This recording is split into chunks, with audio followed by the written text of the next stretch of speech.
How many of you have pets? They're great, aren't they? I've got a golden retriever myself, and often I feel that my dog is communicating with me. But do animals really communicate like we do? Well, Harvard professor Mark Hauser has identified several types of animal communication.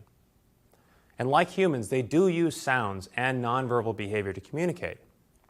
For instance, they convey information to one another, they establish and maintain social organization, and they express their perceptions of the world. So today we'll look at animal communication through the lens of human language.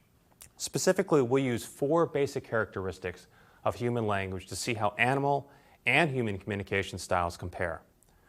I think that you'll be surprised at how sophisticated animal communication is. But ultimately, we'll see that human communication is far more flexible and better developed.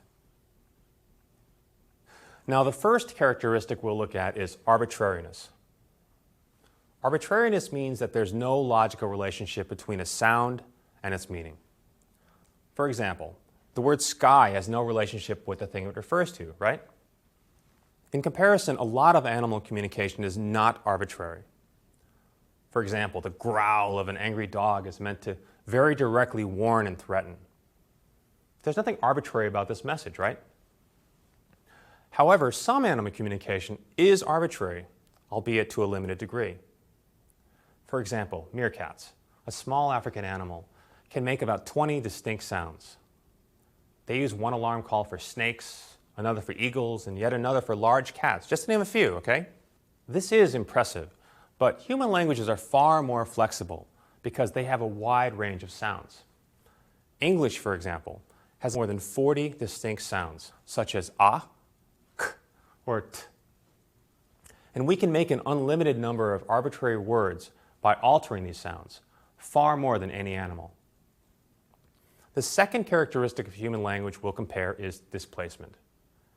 Displacement is communicating ideas about things that are not physically present.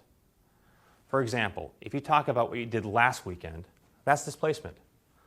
Now, can animals do this? Well, often the answer is they can't.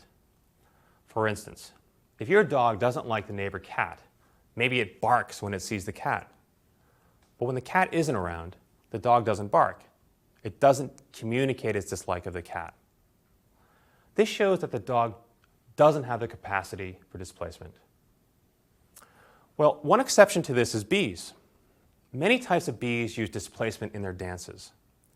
Through these dances, they're able to communicate to other bees the distance, direction, quality, and quantity of a food source.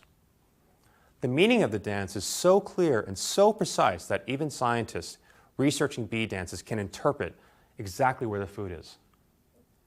In any case, although I think that the bees is an excellent example of the sophistication of animal communication, in general, animals' use of displacement is extremely limited compared to humans.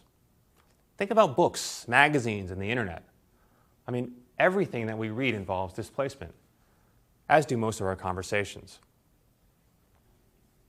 The third characteristic of human language that I want to consider is called cultural transmission. The idea that language is passed from one generation to the next. Now, obviously, humans excel at this, but what about animals? Well, some animals are also fairly skilled at passing language on to their young. A good example of this is the killer whale. They live in groups, and different groups develop different accents, just like people. The accents are passed from older to younger killer whales. Well, this is yet another example of the sophistication of some animal communication. However, once again, what we see is that while animal and human communication share similarities, the characteristics that we are looking for are far more developed in humans. For example, in addition to accents, humans also pass on extremely large vocabularies and complex grammar. The fourth and last characteristic that we'll talk about today is called discreteness. This means that language is made up of discrete units that can be combined in different ways to create different meanings. As humans, we do this by using sounds to make words and using grammar to arrange those words into sentences. The best example we have of animals using discreteness is from chimpanzees raised in captivity.